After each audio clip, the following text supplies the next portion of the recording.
And hello, everyone. I haven't seen a lot of you guys in a while. Uh, Thank you, Greg, for kind of meaning things while I was out and about. And my name is Paulo Medina, and I am Greg's co-host here at the Mile 99 interview series.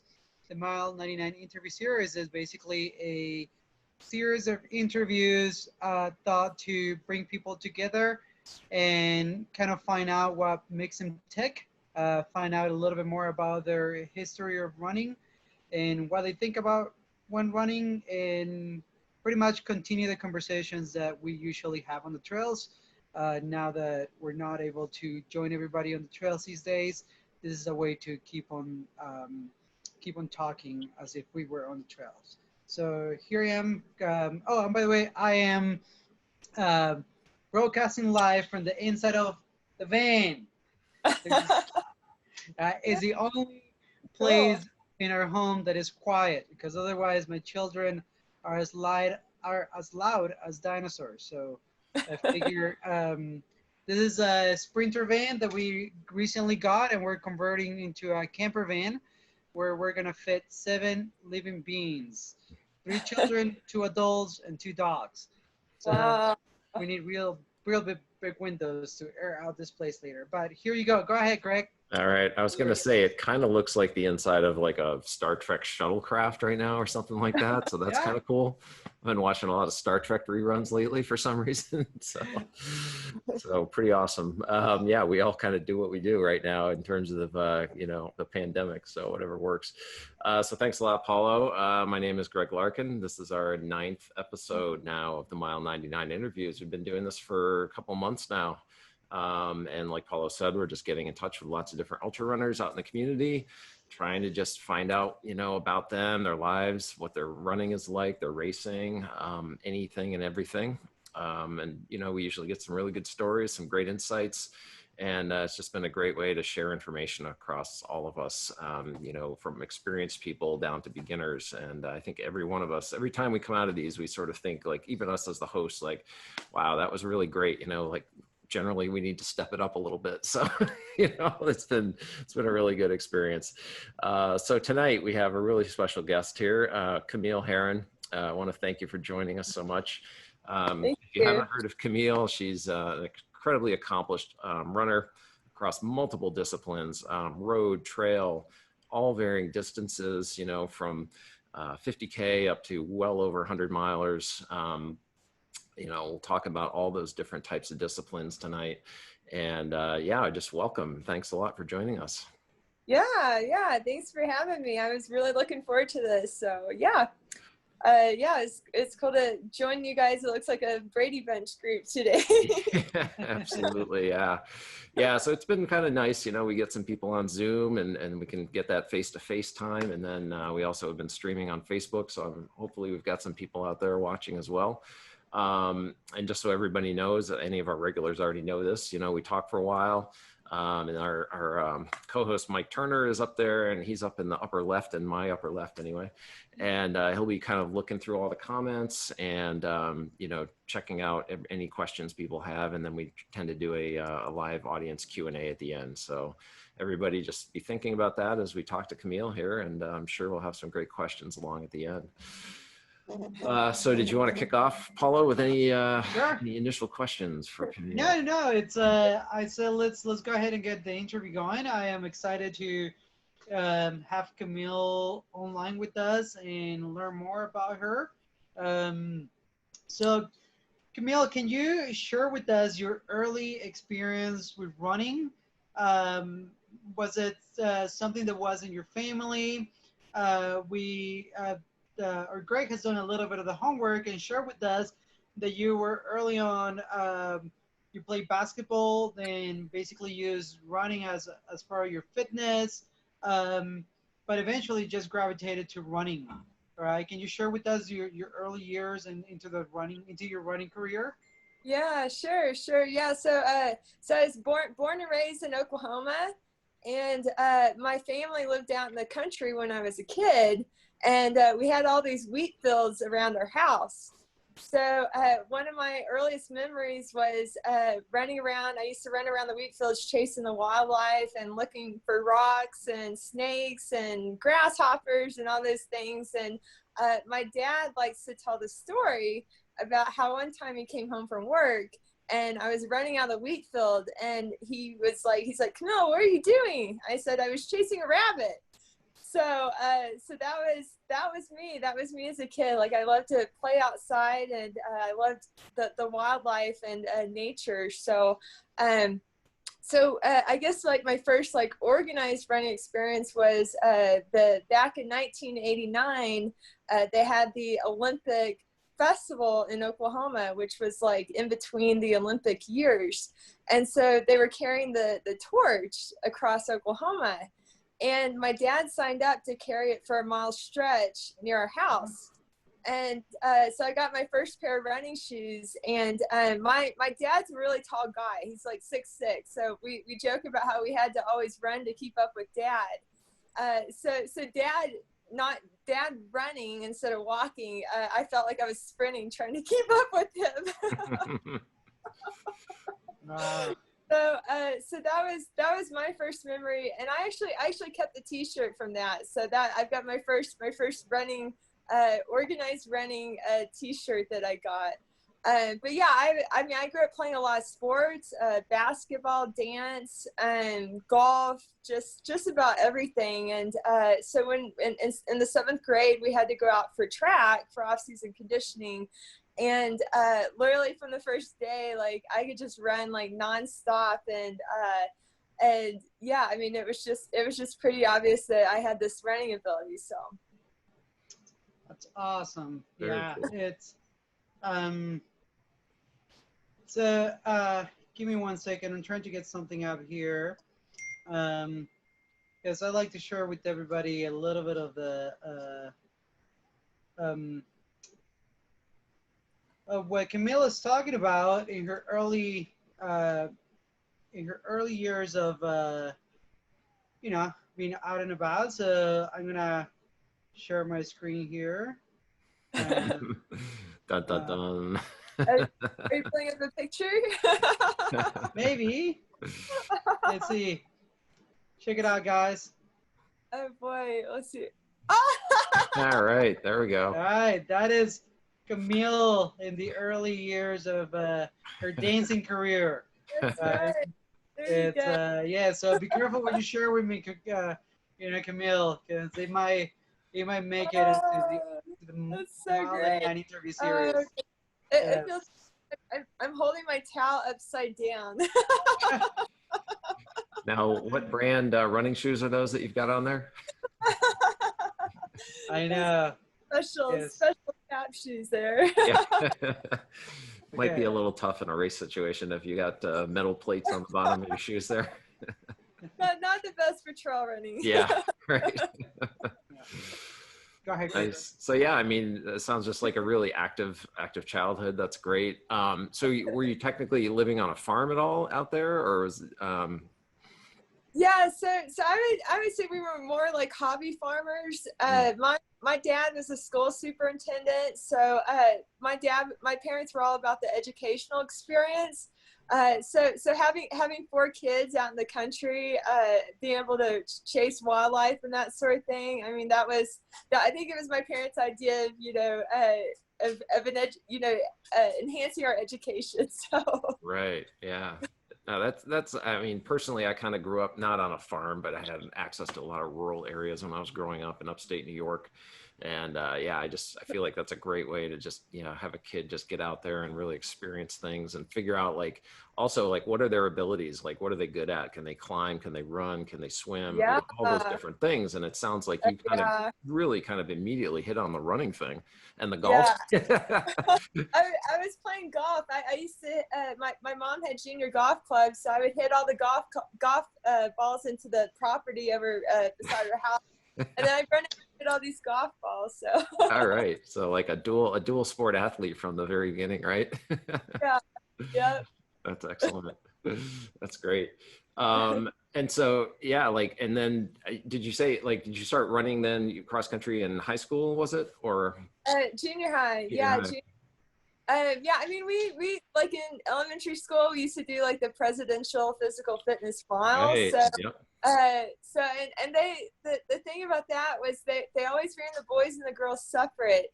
So I would beat all the girls, but then I would be comparing my time to the boys, and yeah, and I think I was pretty comparable to what the boys were running at the time. So. Nice, nice. So, I mean, did you then have somebody at that point or in high school or somebody kind of like see that ability and kind of pick you out and sort of like bring you through a program or something? Like, how did that all work? Yeah. I had some really great coaches in high school, and that I remember my very first cross country race in high school. I got like 20th place. So I wasn't winning like right off the bat. Like I kind of had to work my way and get better and get the confidence that I could push myself. So I just remember as I kept getting better, my coach, told me, he said, I think you can really do something. And so, just having a coach that believed in me, like gave me the confidence to just keep getting better. And I'm the type of person that, I grew up playing basketball, shooting free throws, like golf. And the more you practice at something, the better you got at it. So I kind of had that work ethic instilled in me, so that when I started running, I just felt like the more I worked at it, the better I would get. So yeah, I did really well my freshman year of cross country. I made all state, Mm. which is top 10 in the state. And then I laughed because I wasn't enrolled in track. I was actually enrolled in French in the spring. Mm. So because I did so well at cross country, my coach told me, "Hey, you have to enroll in track now." So I had to drop the French. Yeah, nice. Now, something that just occurred to me, and this is something that might pertain to any parents on the call who have young children, and maybe they're getting into like, I know Clint's daughter is doing really well these days, Oh yeah. Oh yeah. and just sort of like one of the things I'm always wondering about is, and because I started running late, like in my 40s. I was a cyclist before that, like in my teens and 20s and all that. But the thing that I see in some cases is kids are starting earlier and earlier. And can you speak at all to like your experience in terms of how did the adults in your life at that time kind of manage you, make sure you weren't burning out, you were still interested, but you weren't taking it too seriously right away? Like how did that all work? Yeah, I think it helps that both my parents were really good athletes, and so they were not the type to push me to force me to do it. Like it was all play to me.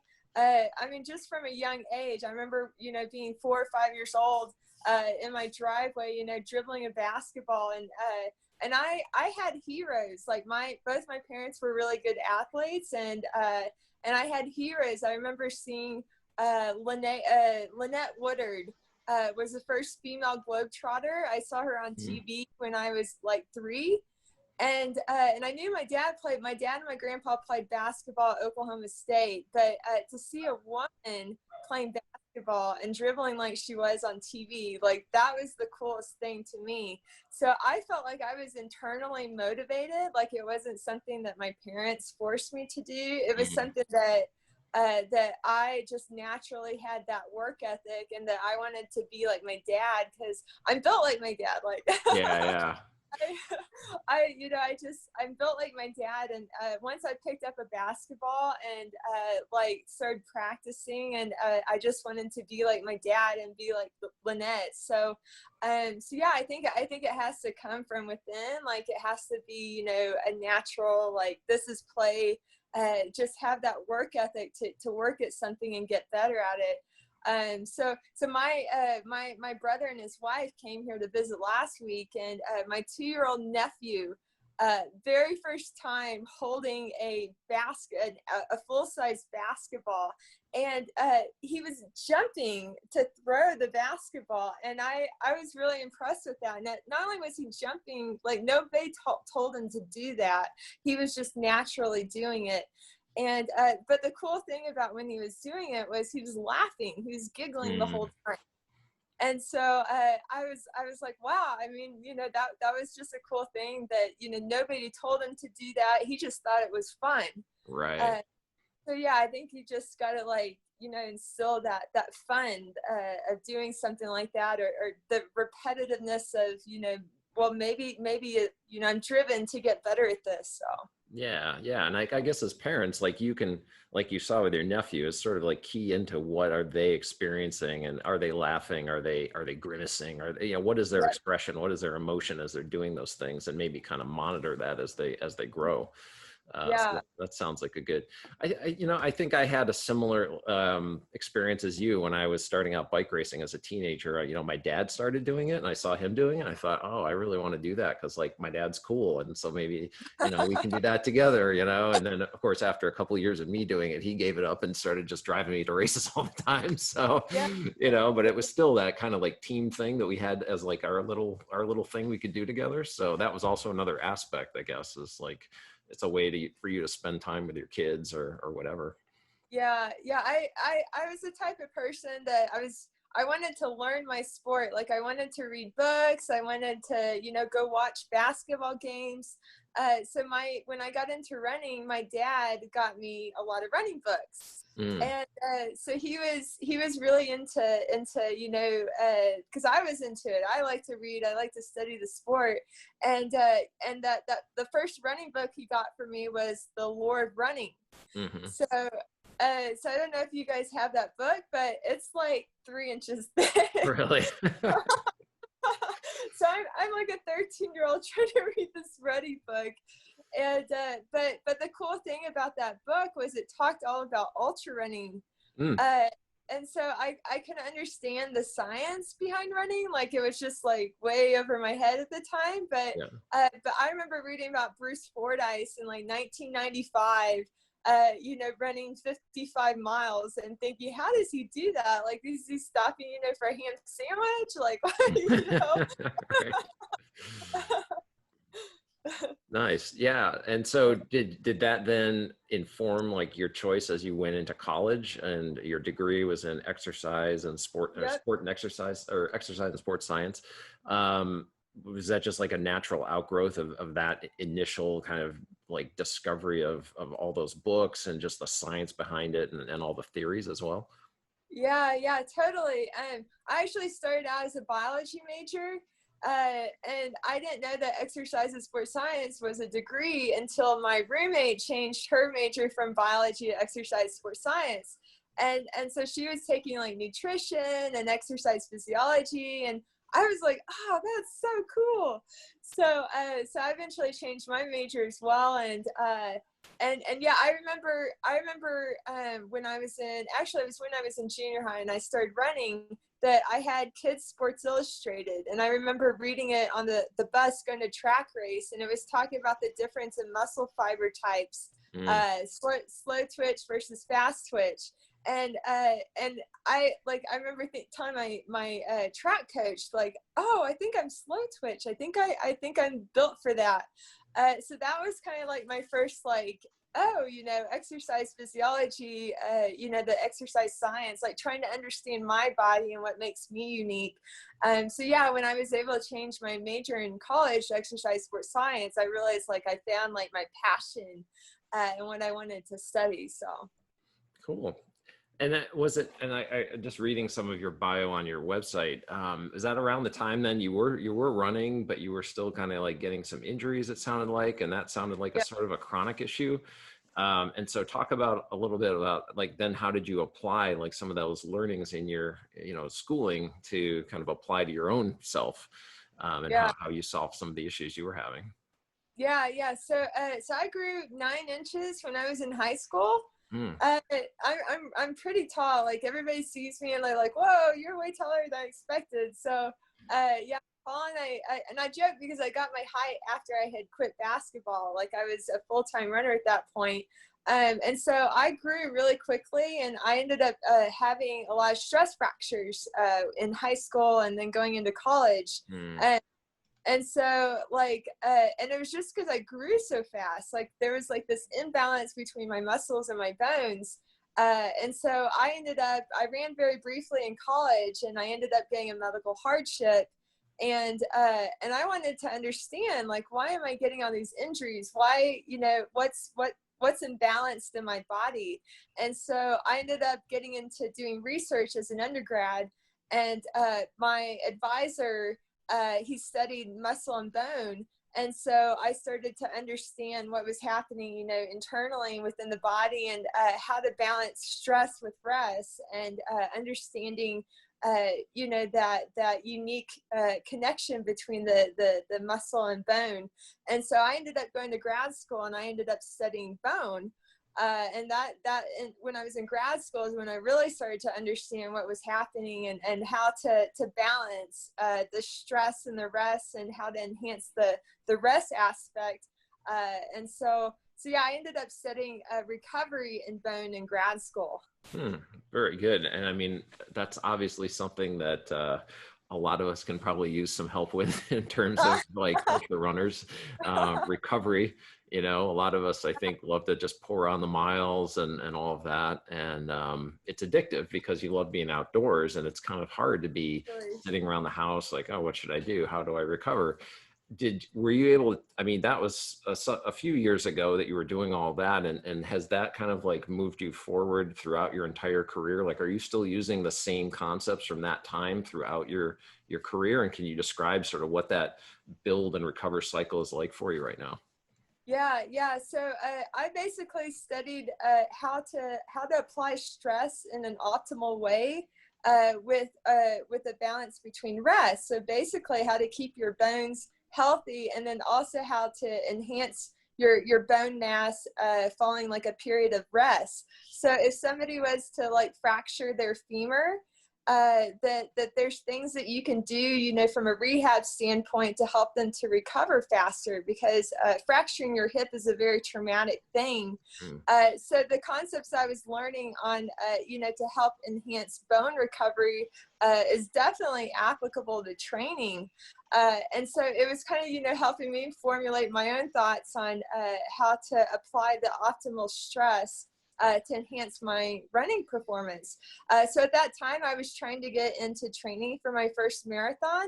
And I had started running twice a day, every day, because I would do experiments in the morning time in the lab, and then I would go to class for a couple hours, and then I'd come back, and I would work some more in the lab. And then I would run home after working in the lab for several hours. So I kind of got into this routine of running twice a day. And I found out in grad school that it's actually more optimal in terms of anabolically to split the stress into multiple bouts in a day. So there's actual research to back this up. So I'm learning all this, you know, I'm doing it, you know, just because I had to do it. Like I was commuting for school, and I was getting faster. Like I was, you know, getting fitter and stuff. And so it was really cool for me to read about that in the research, and to realize that, you know, it's best to split the stress into multiple bouts with like a 4 to 8 hour recovery period between workouts. So, you know, it's like all these concepts that I was learning, you know, the science aspect of it, that, you know, I was applying it with myself and seeing those improvements with myself. So that was really cool. Yeah, like a really interesting combination of the theoretical and the practical. I think we were just handling some Facebook Live issues, Paulo and Mike, but are you guys all set now? Did you want to jump in, Paulo, if you're all set? Yes. Okay. Didn't mean to Yeah, hog the thank you, spotlight, Greg. but I thought there was some stuff going on We're there. having some Facebook Live issues, so we had to stop it and restart it. And it looks like we're back to Facebook again. That's okay. No, everything that happens in the background. Yeah. Right? It's yes, Mike is really good at keeping tabs on every social media outlet and letting us know what's going on out there. So I have to say, it is extremely interesting to hear how much knowledge you gain going through grad school for something that, you know, in a way, ultimately, it is your career. But it's like you don't go to grad school for running, right? No. It's right. Okay, let's break 4 minute miles as you know, No, but it's what you chose to study in grad school ultimately has made you the runner that you are today because it gives you Absolutely.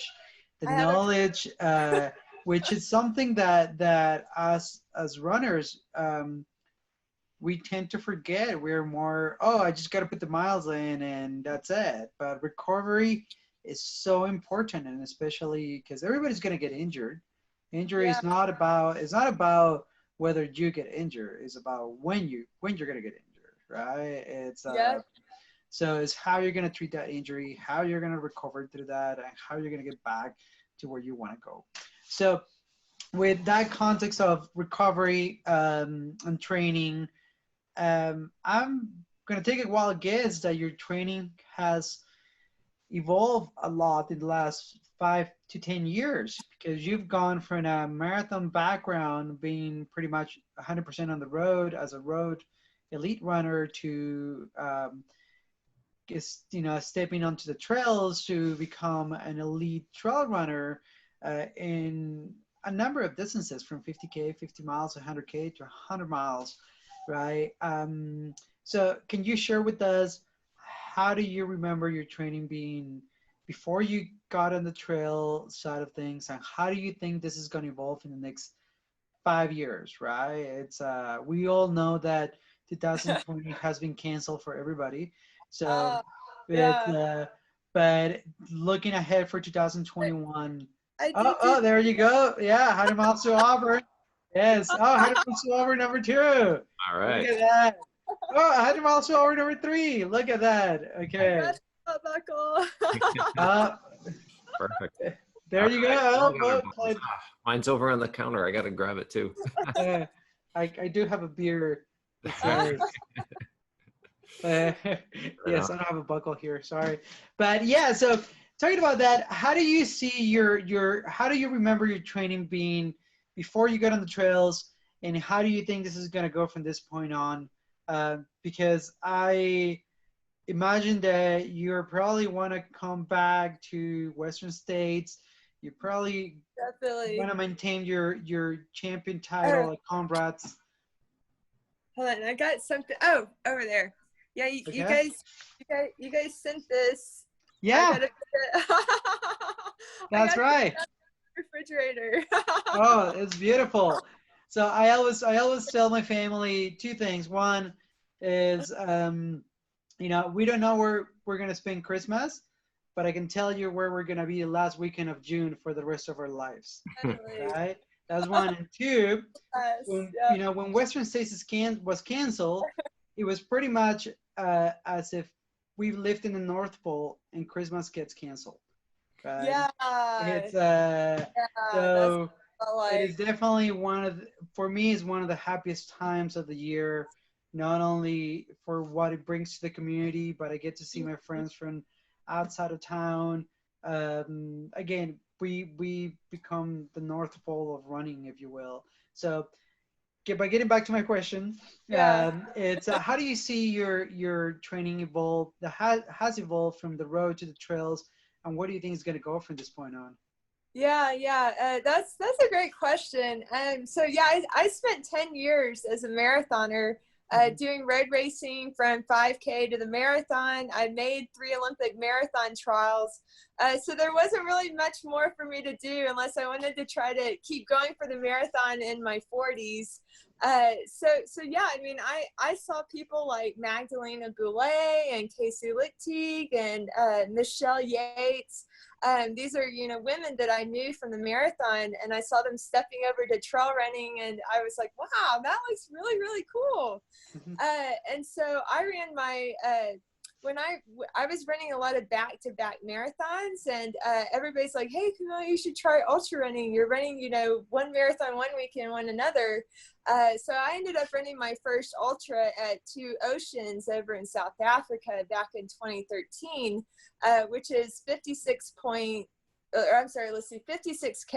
So it's like probably about 35 miles or so. And at that time, like, I just thought going from the marathon to ultra running, I thought I needed to extend my long run. I needed to run more mileage. And when I started trying to do that, I started feeling tired and I wasn't feeling great. Like I just felt like I lost like the pep in my step. And so I ended up trying to run Comrades in 2014 and I got sick. And so I didn't have a very good experience in my first Comrades. So I was at the point where I had gone back to work full time. I was working in research, doing all the bone imaging at the University of Oklahoma Health Science Center. So I had a really stressful job. And I was at the point where I was going to retire from running. And I kind of said, okay, I'm going to recommit myself to this whole ultra running thing. And 2015, I said, okay, I'm going to go back to my marathon training approach, which is to shorten my long run, to do more speed work. And, you know, like I said, running twice a day, every day, like that's my routine.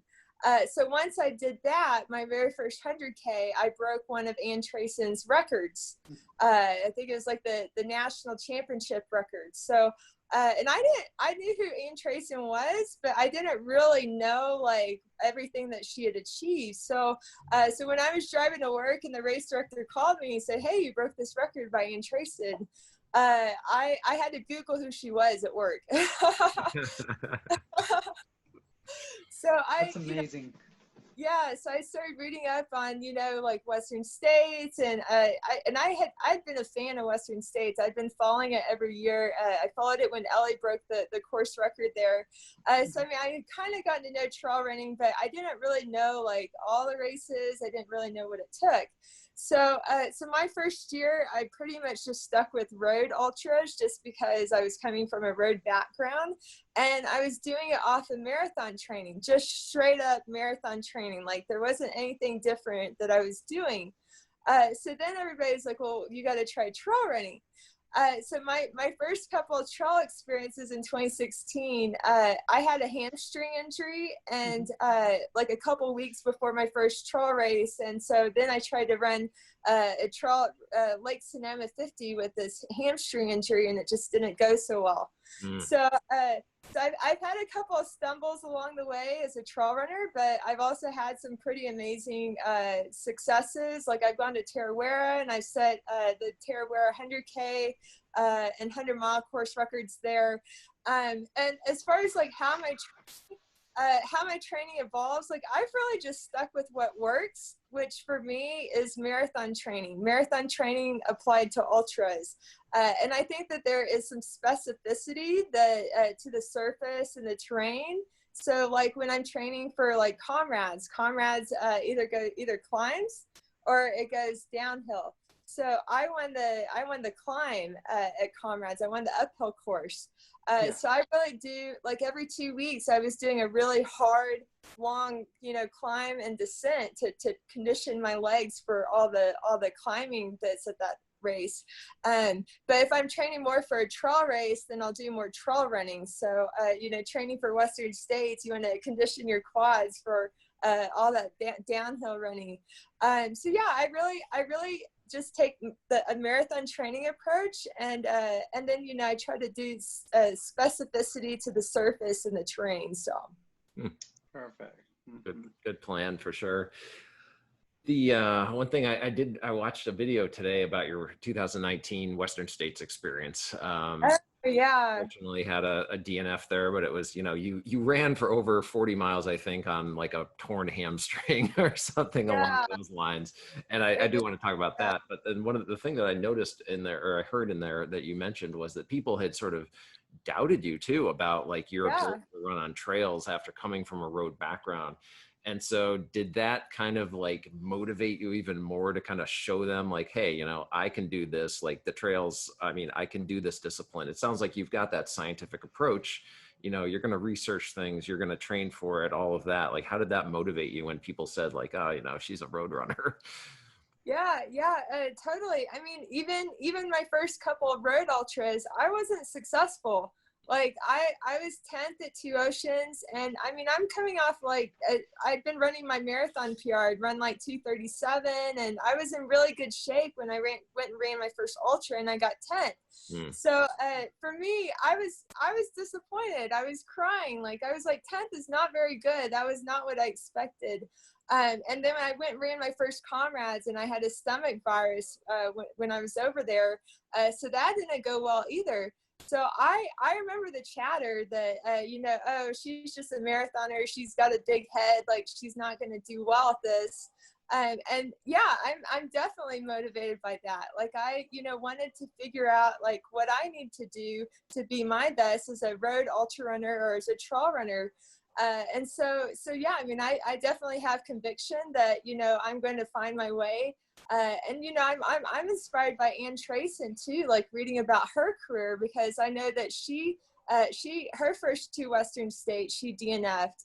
And I'm sure that motivated her to, go on to win it 14 times. I mean, Oh yeah. she probably heard all the chatter, that hey, she was doing road and track ultras too, and having a lot of success, and then struggling on the trails. So yeah, I feel like I'm inspired by her career, and I mean, I focus more on the road stuff just because I've still got my marathon speed in me right now. But yeah, I mean, I see my career evolving more into trail running, and I look to people like Megan Laws that's, going into her 50s. Oh yeah. Yeah, I mean, I hope, I can keep my body together, have good knees and good hips, and, keep running at a high level, into my 50s. So yeah, I'm definitely motivated by that. And, moving to Alamosa, Colorado, we're surrounded by mountains all around us. And, in fact, tomorrow we're getting ready to go check out a new trail, and, yeah, just being able to embrace that and to practice and to get better at it. That I want to be a better trail runner. I want to be able to take, my road speed and translate that to the trails and be able to have that confidence and that experience to get the most out of myself. So. That's great. Yeah. Yeah. I really like that idea of the sport having like the different disciplines that as you kind of age and mature and your body changes and your speed changes, obviously over time, like you have that different outlet, that you can work towards. And it's almost like a whole new sport in a way, there's new research to do, and there's new techniques. It's like if you had a book, like I flipped a page in a book and I started a new chapter. Yeah. I mean, I knew Megan when she was a marathoner before she was even a trail runner. So she was up in Corvallis when I was in grad school. And I think that may have been around the time that she was getting into ultra running. So yeah, it's been really cool to watch her, through her life, continue to excel, and she just covers so many different distances and surfaces, and it's exciting for me. Like, it's exciting for me that I was able to go from being a marathoner about to retire to finding this whole other, avenue that I can stay motivated and set new goals for myself. So. No doubt. Yeah, we had a great interview with Megan a few episodes ago, and yeah, the longevity that you can potentially have as a trail runner is really exciting. I mean, like I mentioned before, I started late, like in my late 40s. I came off a long cycling career. I'm hoping I can keep going into my 60s, so that'd be great. Yeah. Yeah. So, cool. Camille, one of the things that we just talked about, it's your experiences at Western States. I don't know, I'm sure you don't remember because you were right in front of us, but in 2017 I ran Western States, and I remember a little section of the course where I had Craig Thornley next to me and you were right in front of us. Yeah. Right. So I don't think back then you and I knew each other or could recognize each other. Like, I knew of you, but it's and I remember my memory is just like having snow and mud just down to my knees, as it was a really, really, really rough year. So it was tough. It was a tough year. Yeah. I had a concussion. I had a concussion. I slid down one of the snow embankments, like sideways, slid down. Yeah. Into a tree, and like whoosh, like I just remember like this feeling of like whiplash. Yeah, and so I think I remember Craig like going past me, and but I was so like like I felt like I had like vertigo, like I just kept feeling like I was gonna fall over. And yeah, it was just this weird, it was this weird feeling of, and you know, I'm the type of person, like I want to keep going, like I want to keep going, but there's like this you know, engine check light in my head, like, you know, check, Yeah. you know, get to medical, get your engine checked. So Yeah, it was, no, hey, nobody knows your body better than you, right? It's so yes, and that goes for everybody. We all know when it's time to make our own health a priority and say, you know what, I can come back another year, right? Um, Switching gears to another subject. Um, it's if you don't mind talking about the car accident that you were involved in a few years ago. yeah. Um, it was is I remember seeing the pictures on Facebook when it first happened, and I wanna from what I remember, I think you shared the pictures probably a couple days after it happened. Kind of like you were now being able to, you know, sit down and kind of you know, assimilate everything that had happened. Uh, but 2 weeks later, you went to Tarawera 100 miler and came out with the win. So can you share with us what were your thoughts right after the car accident? Do you think that do you walk out of the car accident knowing, okay, I'm fine, I'm still gonna race, or do you have any physical you know, did your engine line came on and said, hey, you know, I'm gonna see how I feel in 2 weeks. Did you do any running during that time? Can you share that with us? Yeah. So, so I was in a rollover car accident, and I actually saved my life because as my car started to roll, I instinctively like bent my body over sideways to protect my head and my neck when it happened. And I remember the top of my car like caving in on my head, and I'm trying to hunch down. But doing that, I ended up injuring my neck and my back on my right side.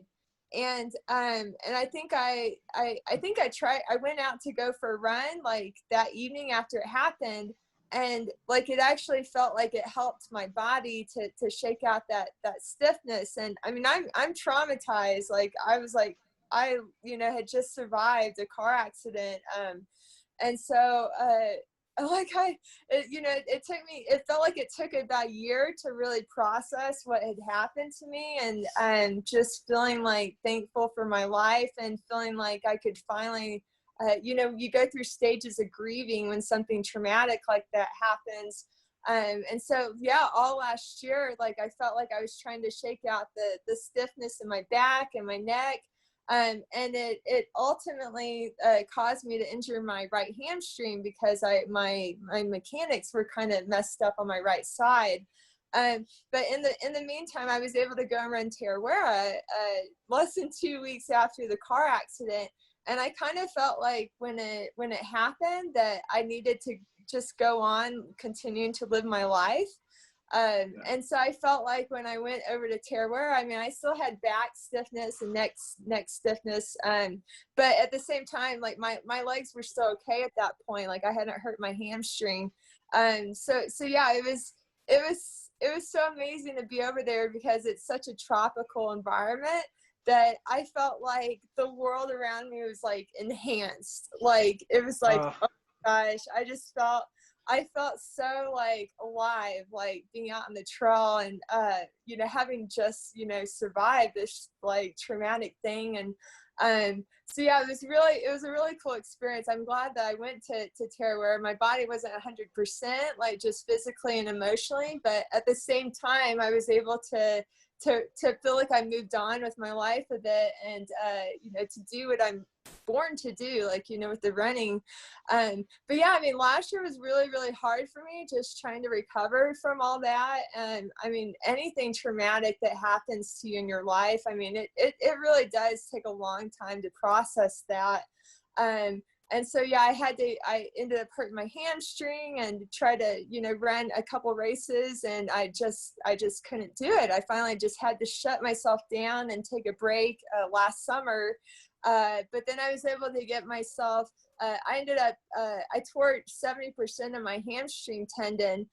So when I was trying to run Western States, and I was very stubbornly trying to like fight like a boxer with my leg to get to the finish line. But my husband saw me, I think it was at, was it not Forest Hill? What's the one before Forest Hill? Michigan Bluff. Michigan Bluff. Michigan. Yeah. So Michigan Bluff. So I came into Michigan Bluff. I'm like this, you know, I'm like trying to fight my leg, and Connor, and I'm so determined. Like I was like, I could do it. I'm just trying to fight myself. And Connor's like, no, it's like, you're not in a good state. So after that, I had to go see a doctor, and got a PRP injection in my hamstring tendon to try and help it to recover. And then I took some time off. I was able to get back running, and then I was able to train for the 24-hour world championship in the fall. So That's great. Yeah, wow, it's you know, I always, you know, every time I pay someone, and you just made me remember of this, because it usually comes out when I'm pacing somebody. It's basically something that I tell the runners when they hit a very low point, that I tell them, there's nothing that makes you feel more alive to feel like dying, right? It's because it makes you realize how much how much greener the grass is on this side than the other side, right? It's let's appreciate those little things, right? Oh, for sure. It was yeah, like so New Zealand was like on steroids to me. I mean, I was just like, it was so green and just so vibrant. And I mean, it's amazing to look at the pictures from that race, because I just like, it's like my smile got even bigger, you know? I'm wondering about, like, there must be like some mind-body connection there then, where that sensory, I don't know, experience must have somehow, I have to imagine, like is kind of like pushing your body to do things maybe and heal itself in a way almost. I don't know if that's something you've ever researched or anything in your schooling. Yeah, I mean, I feel like when I run races, like, and it's almost a near death experience, and just the fact that, you know, I've survived, like, and you know, not just my car accident, there's things in my life that I've survived, and it's made me appreciate my life, and, you know, what my talents are, and trying to get the most out of that. And so, yeah, when I run a race, like, I definitely think about what I've overcome in my life, and you know, almost pushing to that near death experience that I felt, you know, from, you know, these traumatic things. And so yeah, I mean, I feel like ever since my car accident, like, I feel so grateful for, you know, my health and my ability, and you know, to be able, nobody could have predicted this whole pandemic thing, you know, but I mean, this is almost a traumatic thing as well. And I think we're gonna, you know, once we get back racing, like, we're gonna be so appreciative for that, and being able to, you know, be like, oh, you know, just being able to get the most out of ourselves, and to enjoy, you know, being able to be together again. So Yeah, actually, that's something I did want to talk about, and it does relate to the car accident. And then we also, one thing I didn't mention early on, you know, looking at your bio, was like your family lost your house at one point due to a tornado, right? And you were homeless, yeah, and so like you have gone through some major, you know, traumas in your life, and yeah, then so those are kind of like, you know, immediate traumas. They sort of, you know, to some degree have like an end point, and then there's the grieving stage that you mentioned, and you go through that, and there's a lot of processing. But right now, like, worldwide, we're in this sort of like unpredictably long trauma, essentially, you know, in yeah, many ways. And it all depends on how our life situation is. And some people are doing okay, and some people aren't. But yeah. globally, like, it affects you. And so, yeah, like, can you speak to, okay, you've gone through some things. How are you approaching this longer term, more unpredictable trauma? Yeah. Well, I like, yeah, I mean, it was kind of weird back in March. Like, I mean, it just happened, and it was like, okay, what do we do now?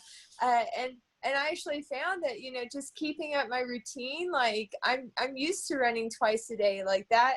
It's almost like it's just naturally wired in me that, but yeah, I mean, normally I would be training twice a day for a race, but without the race, like it still is like wired in me, that that's part of my routine. Like that's almost like breathing oxygen, or, you know, brushing my teeth twice a day. You know, it's kind of a repetitive routine that that I'm used to. So I had to learn how to kind of process running differently, you know, realizing, oh, you know, I like how it makes me feel. Like it feels good to get out, you know, all the stress that we're seeing, you know, all the things happening, the craziness around the world. It felt good to get out and to enjoy nature and, you know, continue to run. And now, you know, they've got like all these virtual runs, and, you know, people are finding ways to kind of keep themselves motivated however they see best. And yeah, I mean, we coach athletes all over the world, and some of our athletes are like loving this time because they're like, they love, you know, just the feeling of running.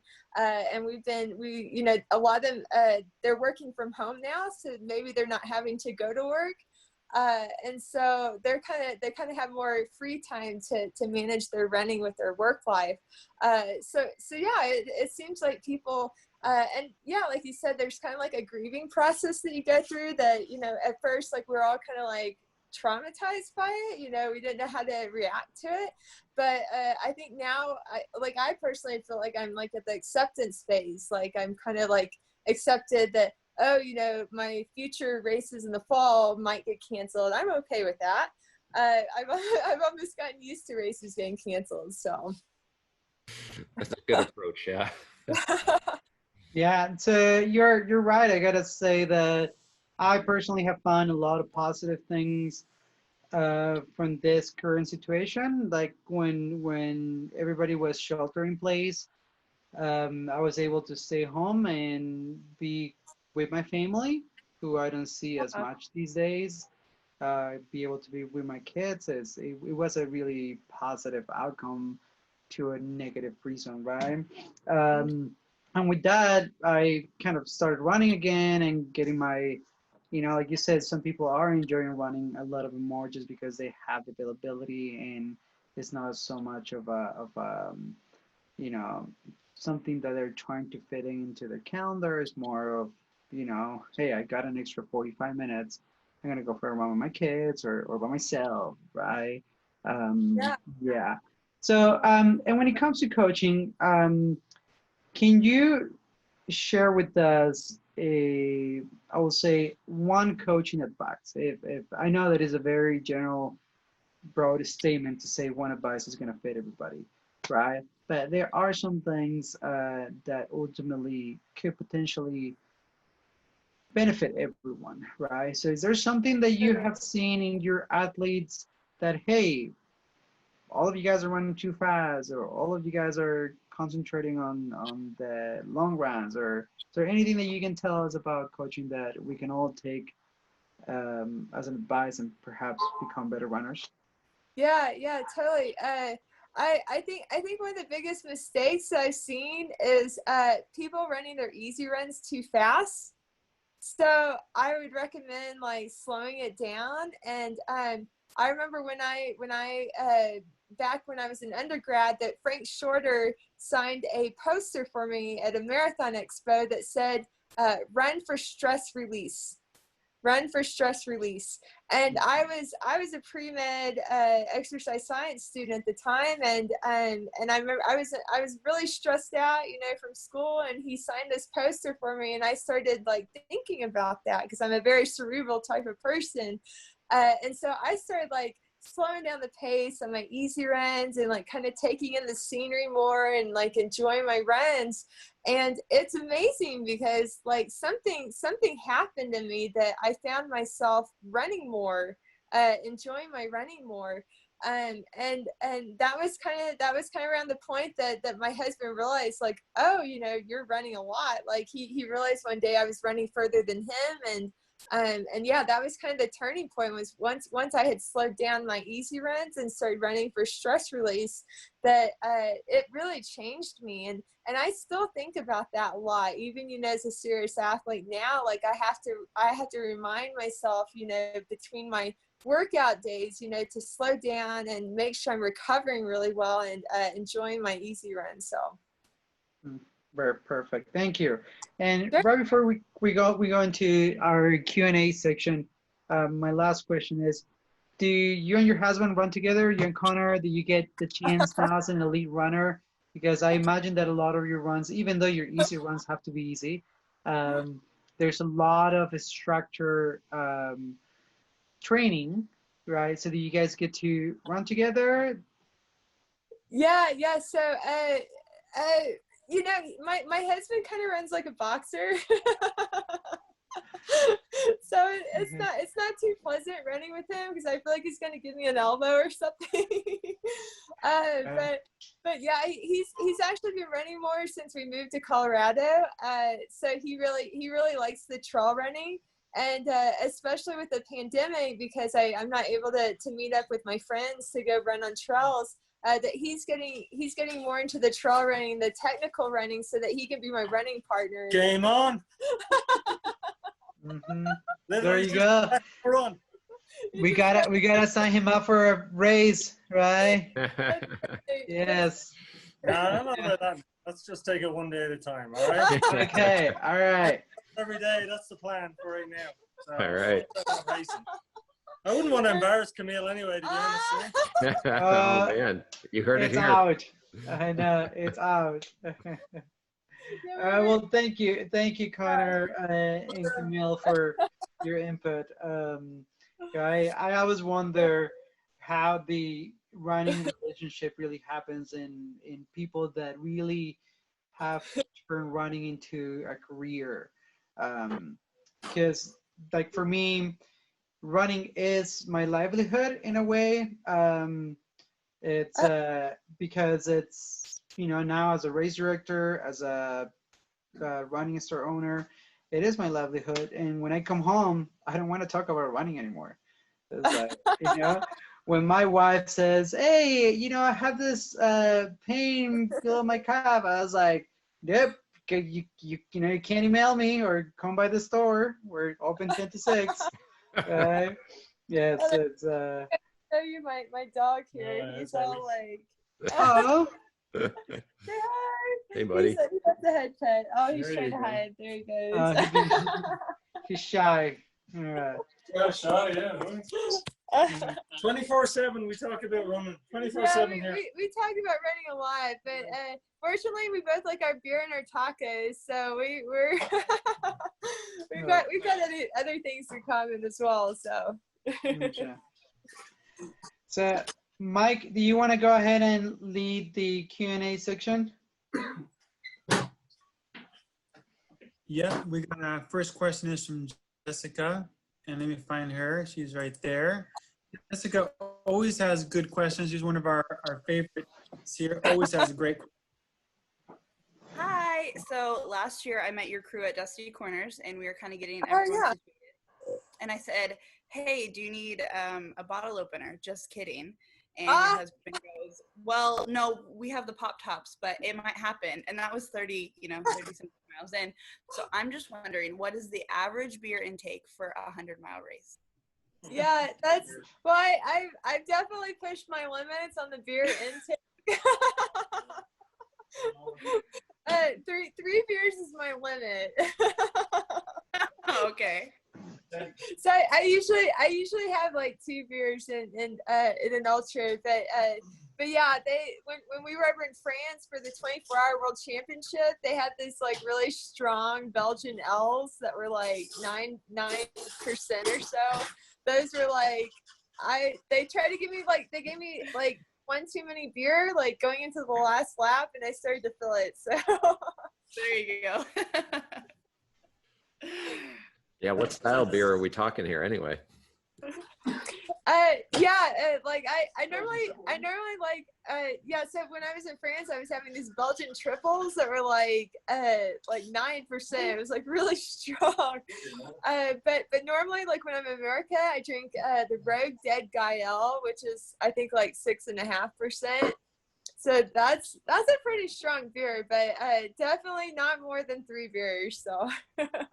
Yeah, I can't remember what race, but the first time that you were on my radar, it was like my mom's running group exploded because they're like, Camille just came through and slammed a beer, and I was like, that's my girl. I just unmuted Clint so he could comment on the beer choices. Camille and I have talked about beer a lot, and she likes a darker, heavier beer, and she likes a heavier beer. All so right. Even if the alcohol percentage isn't high, she likes a darker, heavier beer. All right. So talking about beer, Camille, I just want to say you need to come by Auburn soon because you have a beer on the board. Okay? You have a beer in our store on the board. Somebody bought you a beer. I know. I was all looking forward to it this year. Yeah, we're gonna come out there. We were gonna come out for the Western State the training runs at the A. Yeah, I was like all excited, and you guys have like a really good taco shop too. I forget what. Yes, the best taco shops. Yeah, for sure. You know, speaking of taco shops, Jesse Ellis, one of our favorite Facebook locals here, he's actually asked about your love for tacos. Wants to hear more about that. Yeah. Taco Bell. Let's hear So more hold about. on, are we talking about crunchy tacos or are we talking about flat tortilla tacos? Because Oh man. this is it might be just I just have to say it. You know, Yeah, tacos are. So so I started. I was really hooked on Taco Bell when I was in high school. So we used to go to Taco Bell between track races when I was in high school. So I would usually run like the 4x8 relay and the 2 mile in the morning time. And then Taco Bell was like my favorite thing to eat. So my dad would take me to Taco Bell and I would get the double-decker taco. So it was like both the soft shell on the outside and the hard shell in the middle. Oh yeah, that's good stuff. Yeah, it was really good. So that was my taco. Like that was my taco for 20 something years. And Taco Bell actually took it off the menu last year. So Wow. I never had one. So can you go and order a chalupa tortilla? You know, it's can I just get a chalupa tortilla and a crunchy taco and then just do the double, right? There you go. Yeah, like with like beans in between like the soft shell and the hard shell. So that will be like a DIY taco, right? Yeah. Do yourself. there you go. Camille, so Jessica here just about lost it because absolute bat crap crazy when Taco Bell got rid of the double air taco, whatever you guys call it. And you just said it, and she was just like, and I was laughing so hard because that was her jam, and like she was like rant for like 2 weeks about that taco going away. So I signed a petition to get that back. All right.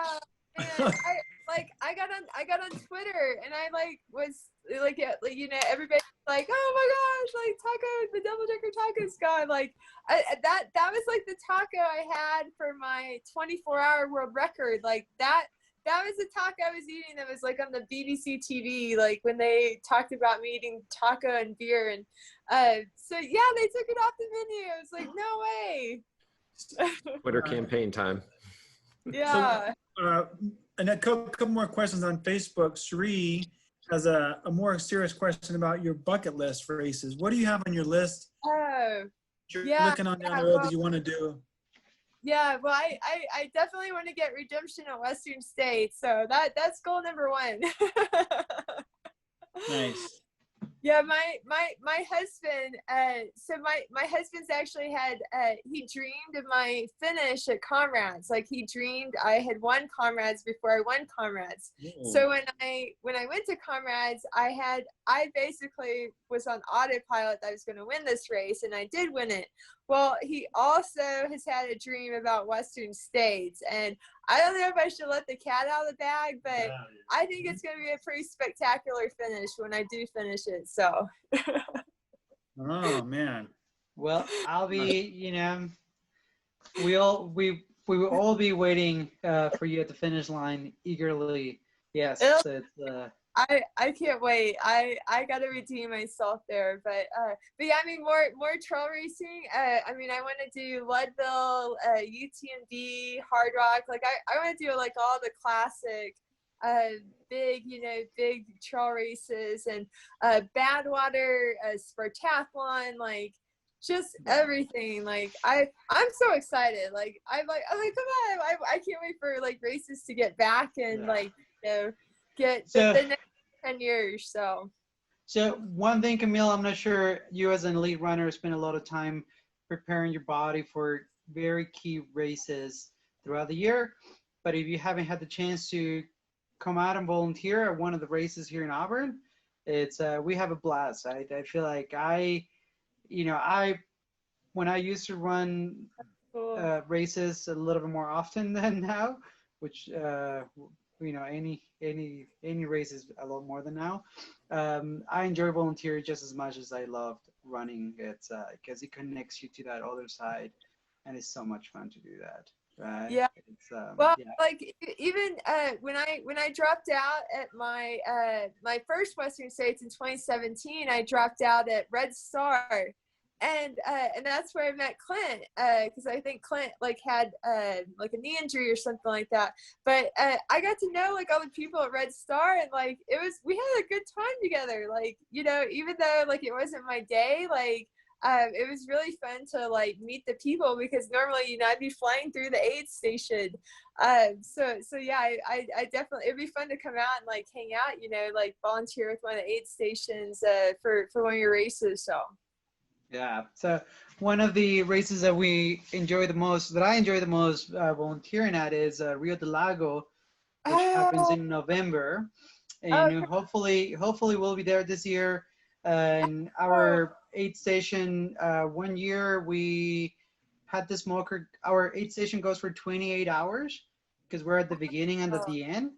And we have smoked some meat for like 14 hours just waiting there. The second year, yes, Clint, I can hear you, I can see you. And the second year, I think we roasted a full pig at the aid station. So we yes, it's not for everybody, but there's tons of beer. We have a bonfire, and don't worry, we have tortillas. We have empty tortillas for you guys. Okay. Corn tortillas. With hard shell and soft shell, like what's the deal? I only bring the soft shell. Okay. Just check. Yes, but I think Camille might bring the hard shells. Yes. There you go. Yeah. So the last question. It is as of right now. It sounds like it's happening. It's but every day, to my knowledge, maybe we can unmute Eddie, but we don't want to, throw him under the bus here. It's because from my understanding, it's still unknown. Not sure. We're going week by week here, right? Mm-hmm. But I'm sure that the guys at NorCal Ultra are working towards having a successful event. And we're working towards it. Actually, this weekend to talk about things. So. Yeah, so Eddie works with the guys at NorCal Ultra, so sounds like they're moving forward, and they're planning for a successful event, and I am planning to be there. That's another weekend that we enjoyed with the kids. We and it's right after Halloween, so I buy everything at Home Depot that is on sale. It's like 90% discounted for Halloween. So it's I'm like, I'll take it all, right? So anyways, yeah, let's go ahead and keep the questions going. I keep taking over. So the last question is mine. I want to hear more about the 2 running day, because I got a couple friends that do the 2 runs a day, and I just think that they're crazy. Is it a really short run, a long run, or like a 3 miler? or is it like 2:10s, or what kind of generally, how does that work? Yeah. So like reading the research, if you were to have like 2 hours a day, that it's better to do 2 hours split into two run, or if you had 2 hours, it'd be better to do like 1 hour in the morning and 1 hour in the evening rather than a single 2-hour run. And so yeah, for me, like personally, like I run like 10 to 14 miles usually in the morning time, and then I come back in the evening time for another 5 to 7 miles. And so even on my long run day, the very first time I ever did 2 runs on my long run day, when I came back and did that second shakeout run, so like 4 to 6 miles or so, I recovered faster. Like I would recover faster for my long run, and then I would bounce back faster to be able to do like a speed session by like Wednesday. So that really like instilled, you know, what the science was saying, that second run helps you to recover faster and it makes you stronger. So. Interesting. I'll have to give that a shot with Greg. I'll do some double runs, Greg. Yeah, we'll try that. Yeah, even walking, like just to move, like the athletes that we coach, like not everybody can, you know, run as much as I can, but you know, if you just get out and walk for like 2 to 3 miles or so, like just to move, like your body just likes to move frequently, pretty much. That's excellent. Okay, Greg, back to you guys. Okay, well, that was an incredible hour, a little bit over an hour of some really good information. I mean, and you know, as everyone on the call always knows, I always say we've got so many more things we could have touched on. I mean, obviously your race resume is impressive, and we could talk hours about all the individual races and world records and national records and all that. But you know, I'm sure that a lot of people have talked to you about those things, but I feel like a lot of these subjects that you touched on are really relevant to like what we're all going through right now. So I really appreciate your perspective on that. And I think that's useful information for all of us. So yeah. I just want to remind everybody that we just launched the Mile 99 interview series as a podcast. So every time we do one of these episodes, we not only post it on YouTube so you can see us on, you know, on video, but if you find it more convenient to listen in your car or, you know, during a workout or something like that, you can now find us on iTunes and Spotify. And all sorts of other podcast aggregators right now. So we'll be posting these episodes like shortly after each night. And I hope I get more subscribers and get some feedback. And we just love to hear from people and what they like and what they'd like to see. And we'll evolve as we go. Yes. Cool. And thank you, Greg. And one thing that I want to tell everybody, it's I really enjoy this Mile 99 interview series.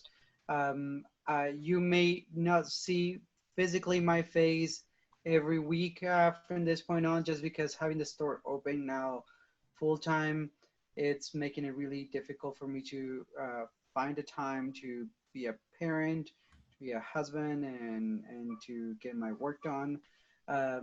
But that being said, we're still going to be hosting this from our Facebook page from the 8th Station. And hopefully, as we talked about earlier when we began this series, hopefully we can move into having these Zoom video chats at the store, right? Because I have an empty glass. And I gotta go all the way to the kitchen. But when I'm at the store, you know, I got like 12 tabs to choose from. I know. So that's the goal. It's yes. So I am really looking forward, you know, to keep pushing and promoting the Mile 99 interview series. Yeah, yes. that'll be great. Yeah, I'm personally looking forward to being able to do these things sort of, you know, hybrid in person and remote, you know, with remote guests maybe and a bunch of in-person people. As you know, like California, we're sort of regressing right now a little bit, so we're locked down again, but hopefully at some point we'll come out of that and we'll be all stronger for it.